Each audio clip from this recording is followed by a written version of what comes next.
You're listening to The Hard Truth with John Deaton. John Deaton is a Marine veteran, lawyer, and best-selling author who stared down poverty, survived street violence, and beat cancer to fight another day. From the streets to the courtroom, Deaton has taken on corporate greed and fought against government fraud and overreach. Always for the little guy, a proud father of 3 girls, Deaton brings you the raw, unfiltered truth that hits hard and holds nothing back. Join us as we dive into his journey, his vision, and what he hopes to bring to the people of Massachusetts.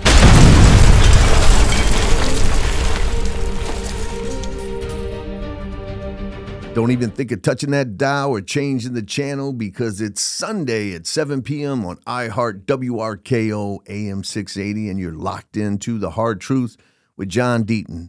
You can email the show at john@hardtruthshow.com, john@hardtruthshow.com. We're videotaping this so you can find it on YouTube. You can go to my X show channel, John E. Deaton 1, if you missed the show.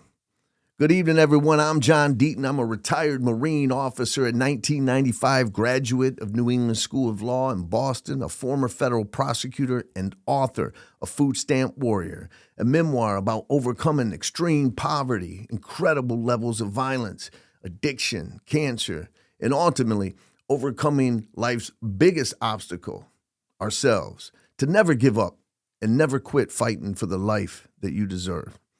Some of you listening right now might know me by my law practice, the Deaton Law Firm, taking on some of the world's biggest and most powerful companies. Companies like Pfizer, Halliburton, Dow Chemical, Travelers Insurance, General Electric, Monsanto, Union Carbide, you name a huge conglomerate, and I've battled them and their high-priced lawyers. I fought these companies because they poisoned regular, hardworking people with one of the world's most famous known poisons, asbestos. Now, asbestos causes lung cancer, and it causes a disease called mesothelioma, a rare form of cancer that's in the lining of the lungs. And unfortunately, it's a death sentence. Now, for the last 23 years, I've been a lawyer here in Massachusetts, and I've had the honor of representing regular, hardworking people. I'm talking plumbers, pipe fitters, insulators, electricians, engineers, boilermakers, sheetrockers, roofers, brake mechanics, shipyard and iron workers, all across the Commonwealth. Look, I've represented turbine technicians at Canal Electric and Sandwich, boilermakers at Boston Edison and Newton, maintenance workers at the GE plant in Pittsfield, farmers in Southampton, textile workers out of Fall River, and shipyard workers at Fall River Shipyard in Quincy. Sometimes it's not the worker who gets sick, but a family member. I've represented dozens of wives who got mesothelioma from the dust from washing their husband's clothes. I've represented women who got mesothelioma because of makeup they used. It was contaminated with asbestos-contaminated talc. I've represented professional folks like accountants or bankers who only had one job for one summer when the Prudential Center was being built. Many of my clients have served on board ships, serving in the United States Navy. I've represented a service member who was a machinist mate on board the SS Constitution built right here in Quincy. Now, don't confuse that with the USS Constitution or Old Ironside, which was launched in 1797 and is the world's oldest commissioned naval vessel, still afloat today and docked in Boston at the Charleston Navy Shipyard. And it's open to the public, and you should check it out if you haven't. If you don't know me for my law practice representing asbestos victims, you might know me because of my legal work in the world of cryptocurrencies. You know, Bitcoin, XRP, Ethereum, and the like. I sued the United States government, specifically the Securities Exchange Commission, the SEC, because government regulators had engaged in some really bad acts, and it was hurting regular people. These bad government actors, working on behalf of a couple billionaires, declared Ethereum and Bitcoin as legitimate tokens, but said XRP was illegal. They did it despite knowing that innocent investors would be wiped out.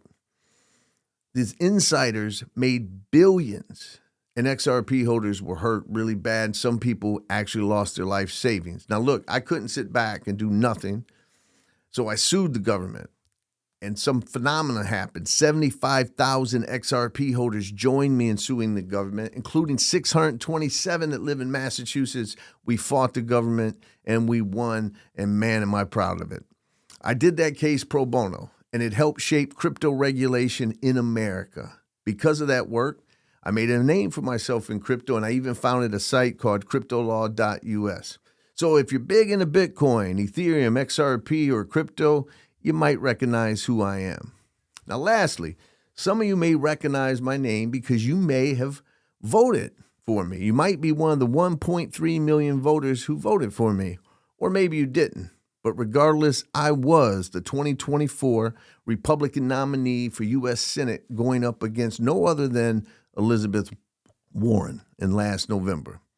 Well, I didn't win, and unfortunately, I'm not your U.S. Senator, but I am proud that I stepped up and put myself out there, especially in this extremely politically divided world we now live in. Now, as soon as you're running for public office, it seems that some people, including the media, immediately look for reasons to cut you down.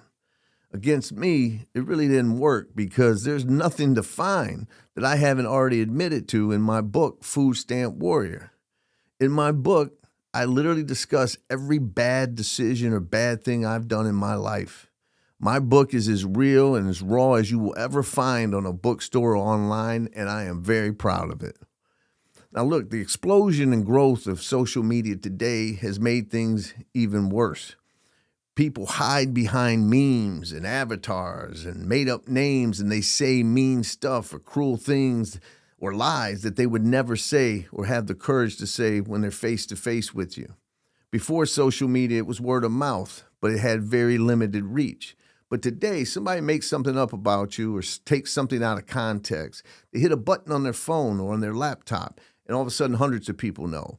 And if they have a bigger following, all of a sudden, thousands of people know.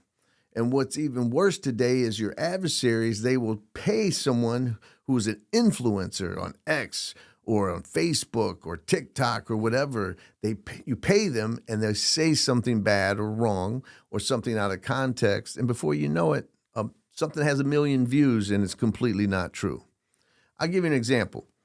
When I was 17 years old, my best friend Derek was killed by a drive-by shooting. He was shot 4 times and was dying in my arms.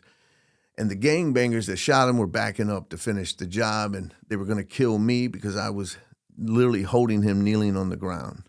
I heard someone yell, "They're coming back." Now, I would never run away and leave my best friend to die alone on the ground. So I grabbed his handgun, I stood up, and I fired the entire clip into the car that was pointing an AK-47 at us. I unloaded the clip, and I write about it in my book, and I admit that I may have hit someone in the back seat of that car. I don't know. Well, that story made the media, except they never included that it was 40 years ago. They never included that had I not done what I did, I'd be dead today. All they shared was John Deaton may have shot and killed someone in a drug deal. Another example I'll give you is also documented in my book, Food Stamp Warrior. Between the ages of 9 and 11, I was raped in one of the most brutal manners imaginable by a child predator in the neighborhood. The predator happened to be black because I lived in a predominantly black neighborhood. It was like 94% African American. Now, I discuss and write about the rapes in my book. And in my book, I write about the things that this predator would say to me as he beat me, as he raped me. And he repeatedly used the N-word. In fact, he called me his little N-word. In my book, I write about these things, and I don't edit it or asterisk any names or words. And of course, when I ran for Senate, the people opposing me tried to paint me as a racist. Certain media outlets asked, "Why didn't you edit your book?" My answer was simple. The child rapist didn't edit his words or his actions as he was doing those things to me. So my book and the reader reading it should read the way it happened. They deserved the hard truth. And that's why I named this show The Hard Truth. What world do we live in when you're raped as a child and after 40 years of keeping it inside, never telling a soul about it, you find the courage to finally admit it to the world, and because you tell it just the way it happened, some people try to make you the bad guy. But that's our politics today, unfortunately. Now, that experience running for public office is in part why I'm doing this show, and it's certainly why it's called The Hard Truth. There's so much BS and nonsense going around, and now you add AI into the mix, and you literally have no idea what's truthful and accurate anymore. So I decided to do this radio show. The other reason to do this show is because I think I have something to offer you, the audience. But ultimately, you'll be the judge of that. I'm 57 years old, and my life has been unique, to say the least. I have a genuine desire to try to help people, and that's why I ran for Senate. To be honest, my life is pretty damn blessed now, and the future looks bright, but it wasn't always that way. In fact, I often wondered, why is life so hard as it is sometimes? Maybe you and I could try to figure that out together. Now look, this is a paid advertisement by the Deaton Law Firm, and if you or a loved one have been diagnosed with mesothelioma, lung cancer, or asbestosis, I can definitely help you. Look, I'm not running for public office right now, although I haven't ruled it out in the future. So this is a way for me to stay connected to the community and learn what's on your mind and what's important to you.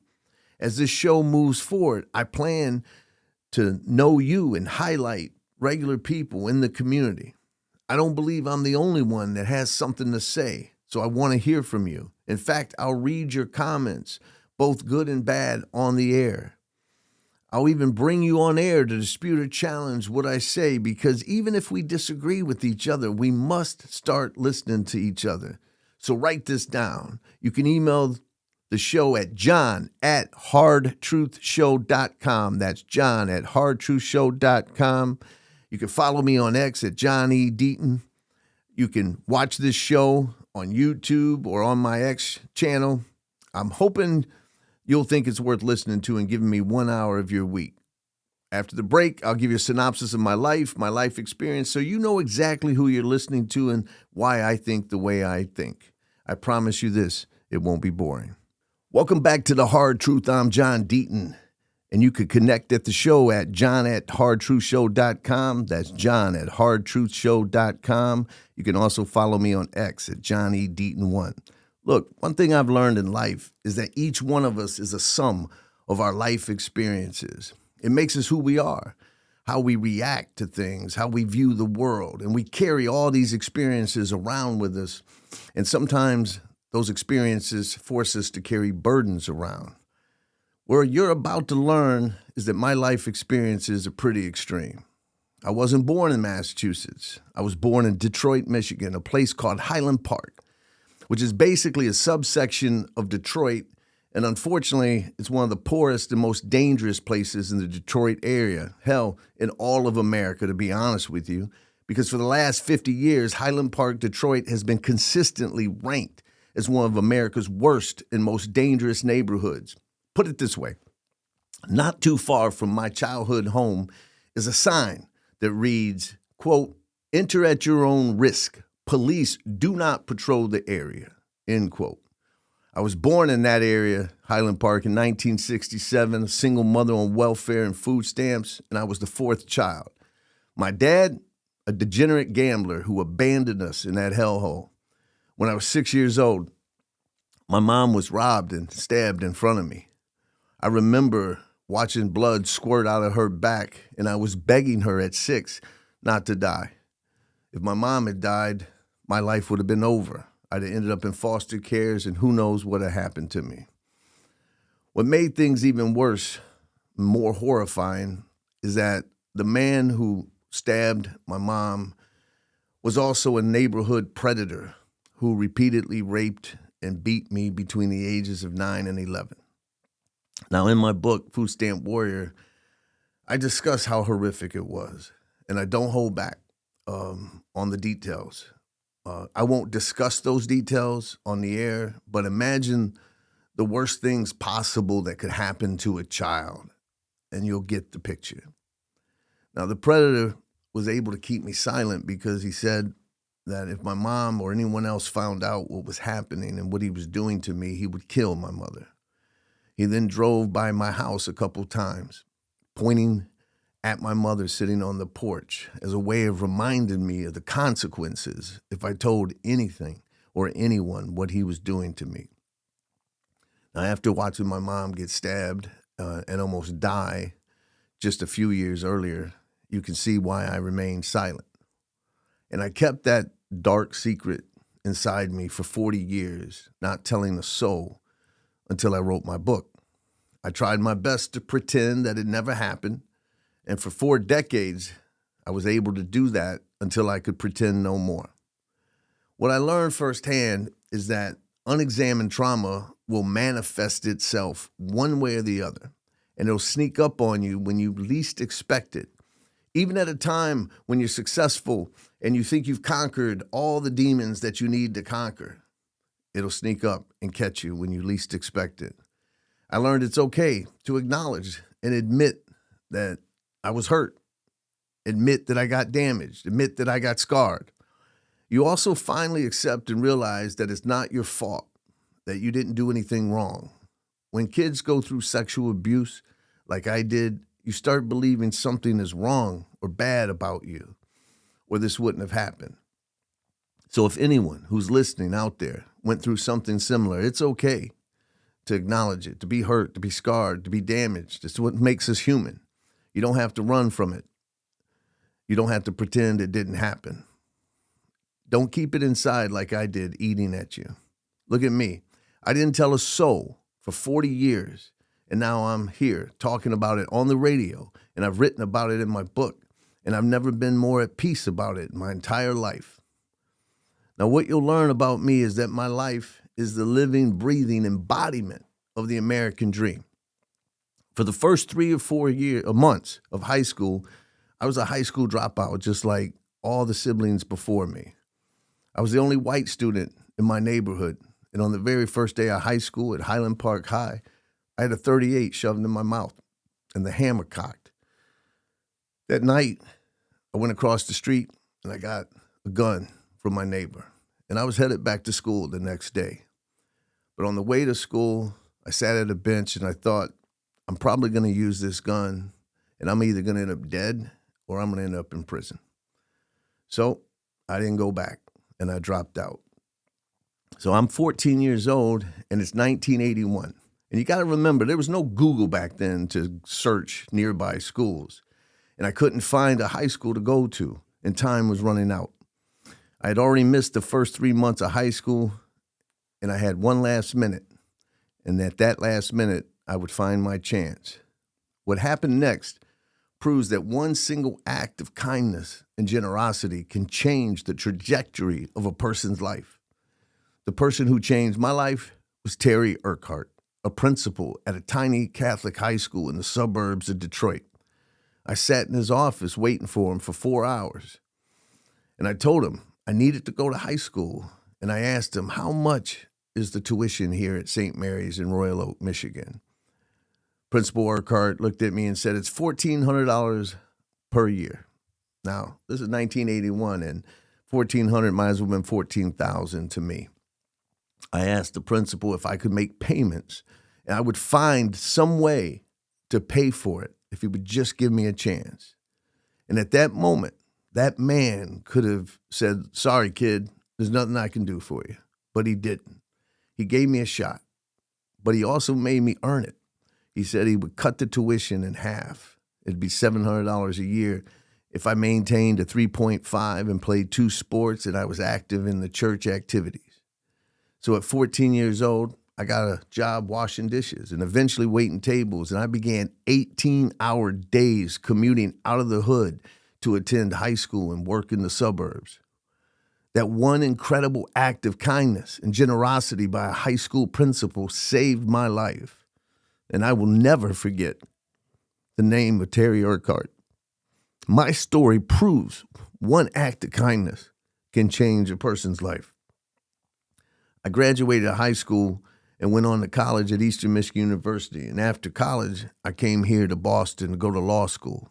Now, let me be perfectly honest. I had no connection to Boston or Massachusetts except for one thing.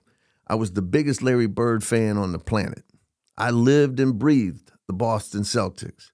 And I laugh at these young people and players today when they act like Larry Bird wouldn't dominate today.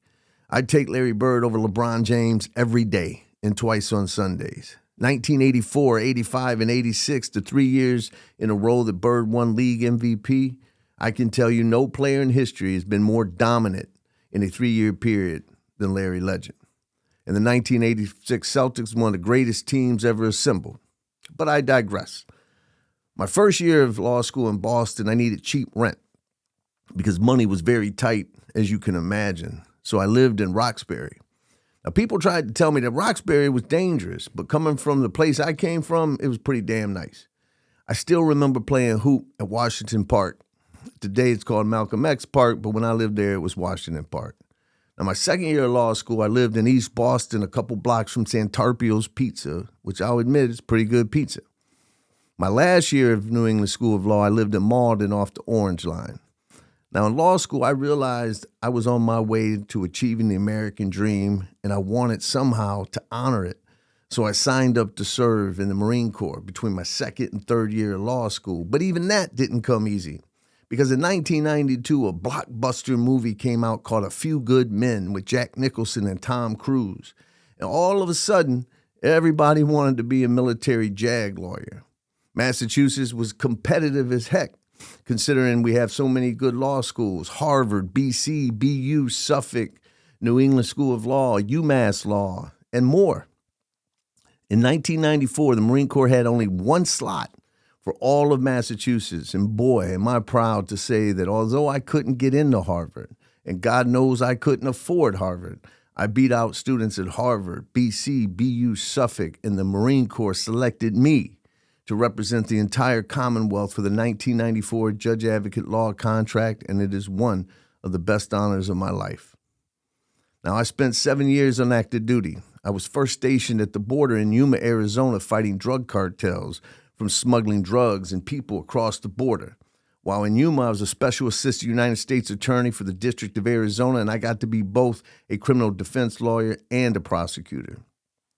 After Yuma, I was stationed in Newport, Rhode Island, teaching lawyers at the Naval Justice School and teaching generals and admirals at the Naval War College. Unfortunately, during training, I got injured. Yes, even though I was a lawyer, in the Marines, you're a rifleman first, and you must complete all types of combat and infantry training.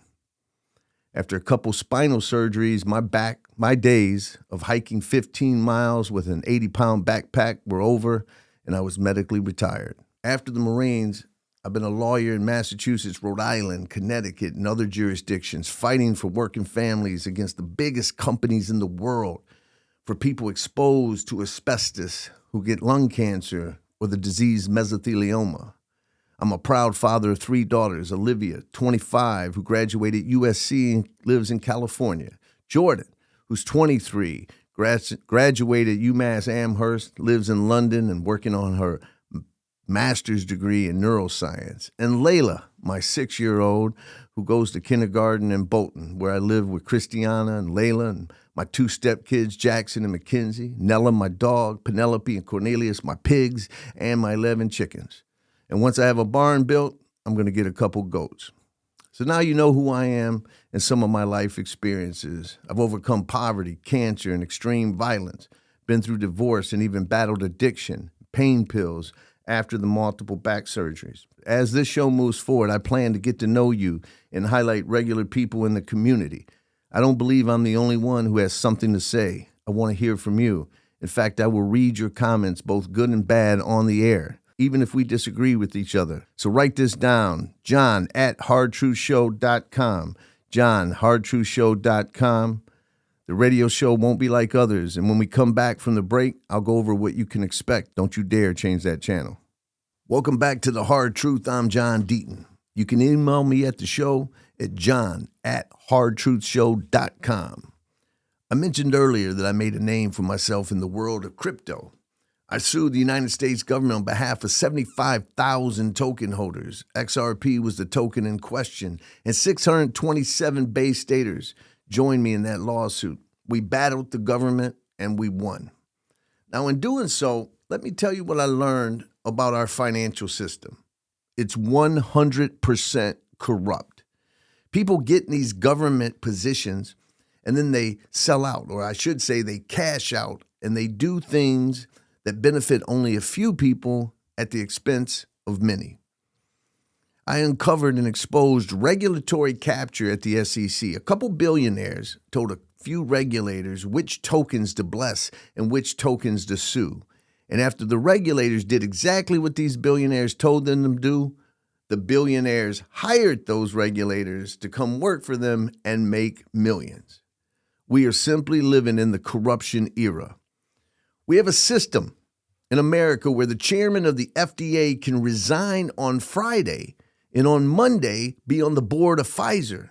Or SEC officials, they leave the SEC and all of a sudden they're working for the same companies that they were just investigating. We have a revolving door at our federal agencies, and it's an absolute disgrace. They don't even hide it anymore. And it's not just at the federal level. Look what's going on here in Massachusetts. 100% corruption in front of our faces.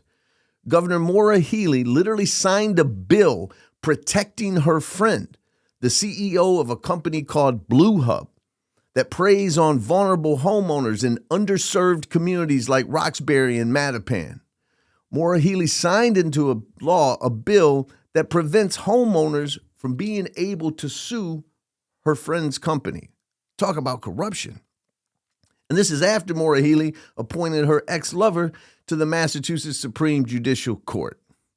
Look, to find corruption in Massachusetts, you don't have to look any further than Beacon Hill, the governor's office, and the office of Attorney General.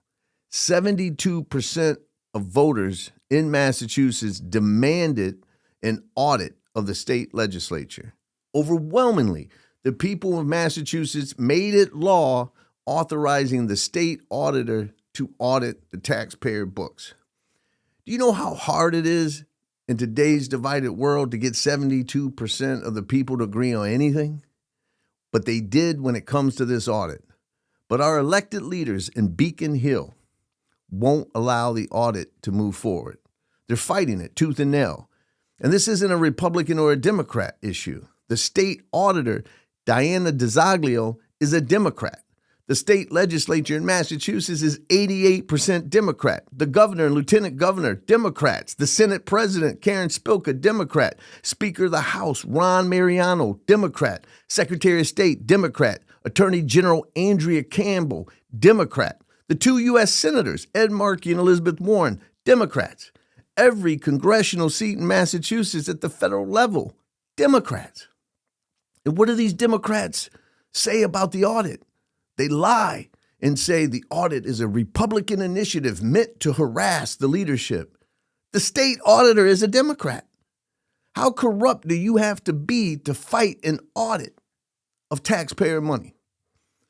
Governor Healey had $8 billion in a rainy day fund and claimed that there was no money available to save Kearney Hospital in Dorchester or Neshoba Valley Medical Center in Central Mass. Where'd the money go? How much money is being spent to house, feed, clothe, and take care of illegal migrants? Have we spent $1 billion or has it been $3 billion?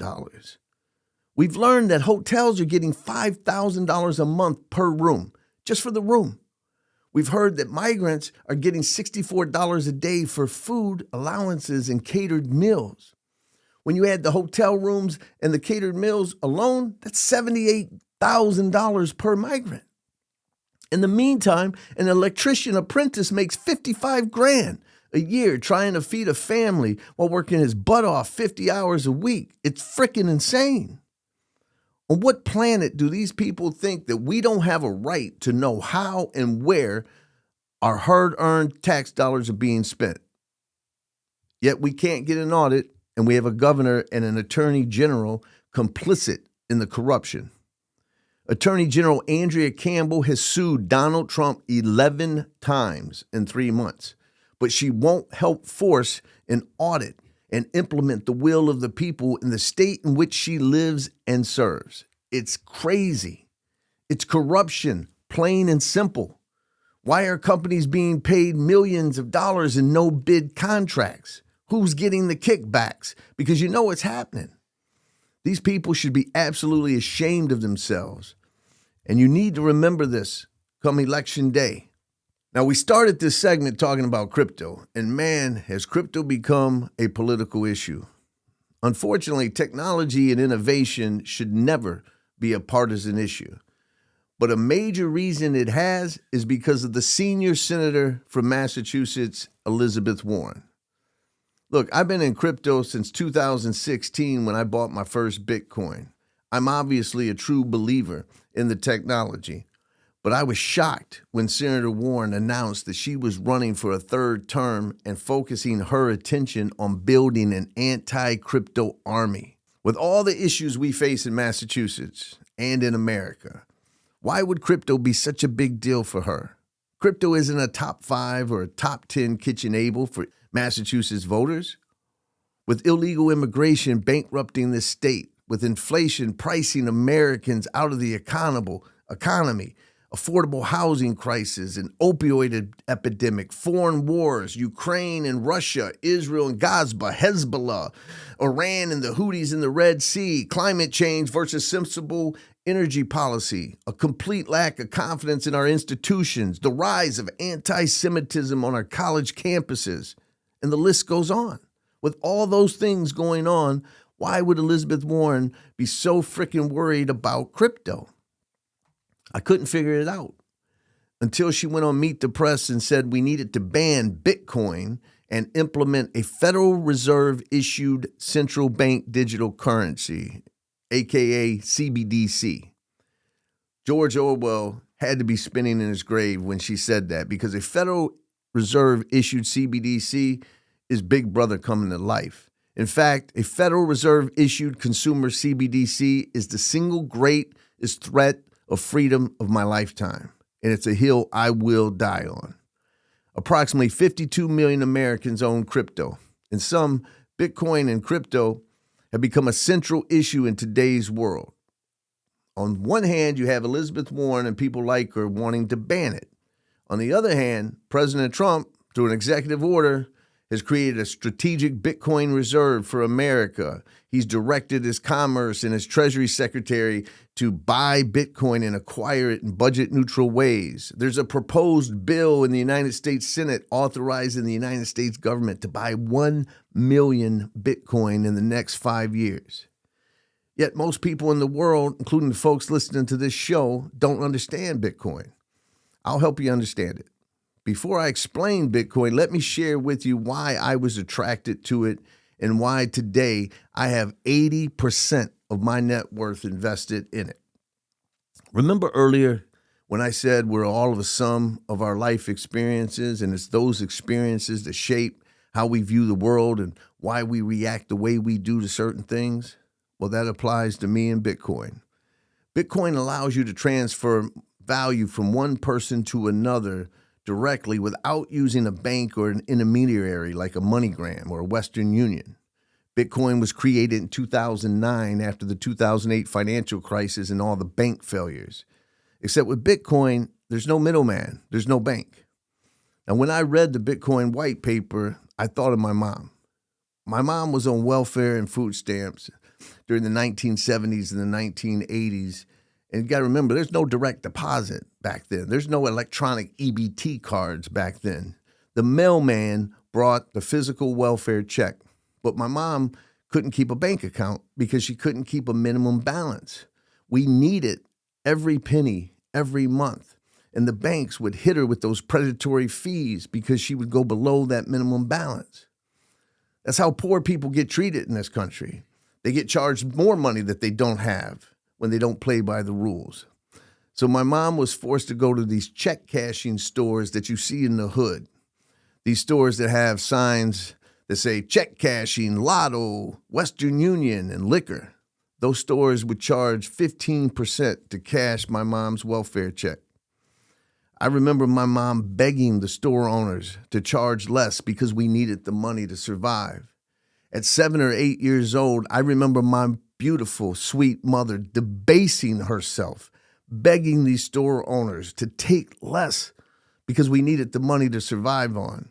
I remember these store owners laughing at my mom and even propositioning her that they would cut the fee or give no fee if she would perform sex acts on them. Of course, she never did. When I got to college, I had a few extra bucks from working nights and weekends. I would send my mom money to help with my younger siblings, but I would have to go through Western Union, and Western Union would take 12%. So if I wanted to send my mom $100, she gets $88 after Western Union takes their cut. And trust me, my mother could take $12, buy pinto beans, cornmeal for cornbread, and potatoes, and stretch that $12 out more than you could ever believe. So when I read about Bitcoin, I thought of my mom and how Bitcoin cuts out the banks and the middlemen, the check cashing stores and the Western Unions. All you need is a smartphone and an internet connection, and you could get money to a loved one quickly. I thought about how Bitcoin could help unbanked people and lift them out of poverty and spread capitalism around the world. A woman in Nigeria with a phone and website could make hats and sell them directly to customers and not need a bank account, just accept Bitcoin. I was hooked. To me, Bitcoin represented the new American dream. Before the commercial break, remember, you can email comments, questions, and criticisms at john@hardtruthshow.com. We'll be right back. Welcome back to The Hard Truth. I'm John Deaton. Email me your comments, criticisms, and concerns. Tell me what's on your mind and what I should cover on The Hard Truth. You can reach me at john@hardtruthshow.com, john@hardtruthshow.com. We were talking about crypto and the rise of Bitcoin. Now, this isn't financial advice, but in my opinion, I think it is way riskier today to have no exposure to Bitcoin and crypto than it is to allocate a small percentage of your net worth in the asset. You certainly don't have to do what I'm doing, but there's a reason I have 80% of my net worth in this asset class, and I'll explain that as we move forward in these shows. But first, let me define Bitcoin for you, and I'm going to give you what I believe is the best technical definition that you'll ever hear about Bitcoin that has a lot of adjectives. And it's those individual adjectives cumulatively that show you why Bitcoin is the greatest and best asset in the world today. Okay? So, Bitcoin is a global, non-sovereign, decentralized, verifiably scarce, limited supply, immutable, impossible to counterfeit, divisible, portable, transferable, digital store of value. Bitcoin has been described as digital property or digital gold, except it's better than gold because it's more scarce than gold. It's more portable than gold because you can carry it around on your phone in a digital wallet. And it's more divisible than gold because you can't divide gold bars, but each Bitcoin is made up of 100 million Satoshis. You could buy $1 worth of Bitcoin. Today, Bitcoin's over $100,000 per Bitcoin, and I'm telling you, it's going to eventually go over 1 million per coin. After Bitcoin, there's these other tokens and blockchains that were created, Ethereum, XRP, Solana, and many more. But let me make this clear. I need everybody out there to please understand that there is a lot of garbage in crypto. I don't own meme coins, NFTs, or pictures of monkeys. But certain coins like Bitcoin and XRP will help improve the world. And don't listen to the people like Elizabeth Warren and the nonsense and the gaslighting where she claims that only terrorists and drug cartels and criminals use crypto. That's not true. Less than 1% of all crypto is used for illicit purposes. Bitcoin is a public distributed ledger. Every transaction is recorded forever on the blockchain. The FBI, CIA, NSA have all come out and said that they hope criminals and terrorists use Bitcoin and other crypto because they can trace it on chain. Simply put, you'd have to be a moron to use Bitcoin or crypto for criminal activities. Cash is still king, and when it comes to illegal activities, the banks are still the number one culprit in the world. When I ran against Elizabeth Warren, she kept saying crypto was being used by terrorists. So here's the hard truth. Hamas leadership put a directive out telling all its supporters to not use crypto because it was so easily traceable and it was being seized by the governments. Why do you think the United States government is the fourth largest holder of Bitcoin in the world? It's because they seized it after tracing it on the blockchain. I guarantee you one thing, our elected leaders in Massachusetts don't want blockchain technology being utilized. We should have all government spending on the blockchain. Every single payment using taxpayer funds could be seen, recorded, and viewed by each taxpayer on chain. Hell, we wouldn't need an audit that we're fighting for because all the government payments would be on a public ledger. Our Department of Defense hasn't passed an audit in 12 years. The Pentagon can't find $1 trillion of money or equipment. Imagine if it was all on chain on a public ledger that we all could access. Now you see why governments are so resistant. But enough about crypto for tonight's show. We will be moving forward, and we have a Crypto Corner segment that we'll do on future shows. But here, and let me just make this clear. No matter how much Elizabeth Warren doesn't like it, crypto's here to stay. Now, what else can you expect here on The Hard Truth as we move forward? We will tackle national politics and bring you the unfiltered truth of what's really happening and what you can and cannot trust. Although the 2026 midterms are far away, politics in Massachusetts is already heating up. Governor Maura Healey has announced that she's running again for governor, and so far, 2 Republican challengers have already announced that they intend to defeat Maura Healey. Mike Keneally, who served in the Charlie Baker administration, first as Assistant Secretary for Business Growth and later as Secretary of Housing and Economic Development, has announced that he's running for governor. Venture capitalist Brian Shortsleeve, who also served under Charlie Baker as acting MBTA General Manager and Chief Administrator, has also announced that he's running for governor to replace Maura Healey. And it looks like there'll be at least one more Republican challenger to enter the governor's race. The Boston Herald has reported that mega Republican donor Mike Minogue is also considering a run to be the Republican nominee to take out Maura Healey. Look, objectively speaking, Maura Healey has been a disaster for Massachusetts. Regardless of political affiliation, one-party rule is not healthy for a state. The mere fact that there's no transparency alone is disqualifying. I would say the same thing if Republicans had a supermajority like the Democrats do here and were so arrogant and from being in charge so long that they won't allow an audit 72% of the voters demand it. So I can already tell you that I hope one of these Republicans can make the case to the voters. In fact, on May 3rd, 2025, I attended the first annual Lincoln Reagan Dinner Awards and Ceremony put on by several Republican town committees, and I got to meet and listen to these potential candidates for governor. I truly believe this next election is the best opportunity for Republicans to win and make progress about this one-party rule.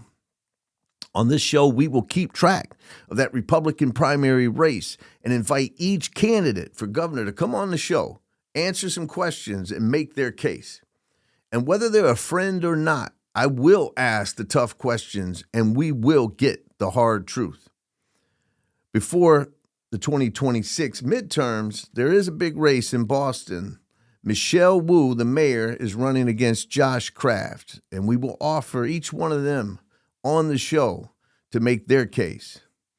And the governor's race isn't the only high-profile race in 2026. Get this, 80-year-old U.S. Senator Ed Markey has said he's seeking another term, as if 50 years in Washington wasn't enough. Let me put it this way. I'm 57 years old, and I'm not a young man by any standard. But when Ed Markey first went to Washington, I was 9. The Red Sox were cursed, and tickets at Fenway were $1.25. If Ed Markey wins re-election, he will be 86 years old, still in office. Ed Markey's been in Washington so long, he was actually there when Democrats were against foreign wars, and they fought for free speech, and they even waved American flags. Markey pushes the Green New Deal. He votes against border security every time, and he cheers biological men competing against women, just to score points with the woke elite. And leave it to a career politician who's been in office for half a century to have the audacity to look voters in the face and say, give me a chance. I think it's time for term limits. What do you think? Now, I think Markey is very beatable. And to be candid with you, supporters of mine commissioned a recent poll that showed that I could beat Ed Markey if I get in the race. But to be honest with you, I don't know if I want to run again. Feel free to share your thoughts, the good, the bad, and I'll read them on the air, even the comments and criticisms. Each week, we'll check on Massachusetts politics and what's happening, because there seems to always be something going on, whether ICE is in town, the Attorney General suing Trump again, the governor and mayor of Boston promising to not only not cooperate with ICE, but make it harder for ICE to find folks, or Trump taking away Harvard's tax-exempt status. There's always something. Moving forward, we will check on the status of the audit and what needs to be done to implement the will of the people. I have volunteered my services in my law firm, the Deaton Law Firm, to help in any way, including suing Attorney General Campbell to do her job or get out of the way and let us taxpayers do the job and sue the legislature. Would a radio show in Massachusetts be without a Karen Read trial update? Did Karen Read back the car into John O'Keefe and leave him for dead? Was it intentional, or was she too damn drunk to know one way or the other? Why would the prosecutor charge her with second-degree murder and not manslaughter? Did she do it, or was it a conspiracy born out of that fateful night to frame Karen Read after John O'Keefe was killed inside 34 Fairview Road in Canton? Are the wounds on John O'Keefe's arm dog bites? Why did Brian Albert get rid of his dog? Why did he renovate his basement and sell his house under asking price? As a cop, why wouldn't he come outside after he found a fellow cop was dead on his lawn?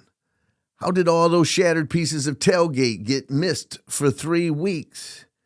How did the guy with the leaf blower miss dozens of pieces of taillight? If he got hit by a car going 24 miles an hour, where's the bruising on his body? Is Trooper Michael Proctor a special needs cop? Is Jen McCabe truthful or a sociopath? Speaking of sociopath, did Karen Read really run over John O'Keefe, hitting him with a car, leaving him to freeze to death, and then as he's dying on the ground, call his cell phone and call him a effing pervert as he's dying? As both a defense attorney and a former federal prosecutor, I'll give insight on the chances of Karen Read being found guilty. Remember, you can email me comments, questions, criticisms, or topics you want to hear. All right, people, that's it for the very first show. Thank you for tuning in. I really appreciate you. And I really do want to hear from you and what you have to say about anything I said or what you think I should cover in future shows. Please email me at john@hardtruthshow.com. That's john@hardtruthshow.com. You can follow me on X at JohnnyDeaton1. I'll see you next week. You're listening to The Hard Truth with John Deaton. John Deaton is a Marine veteran, lawyer, and best-selling author who stared down poverty, survived street violence, and beat cancer to fight another day. From the streets to the courtroom, Deaton has taken on corporate greed and fought against government fraud and overreach. Always for the little guy, a proud father of 3 girls, Deaton brings you the raw, unfiltered truth that hits hard and holds nothing back. Join us as we dive into his journey, his vision, and what he hopes to bring to the people of Massachusetts.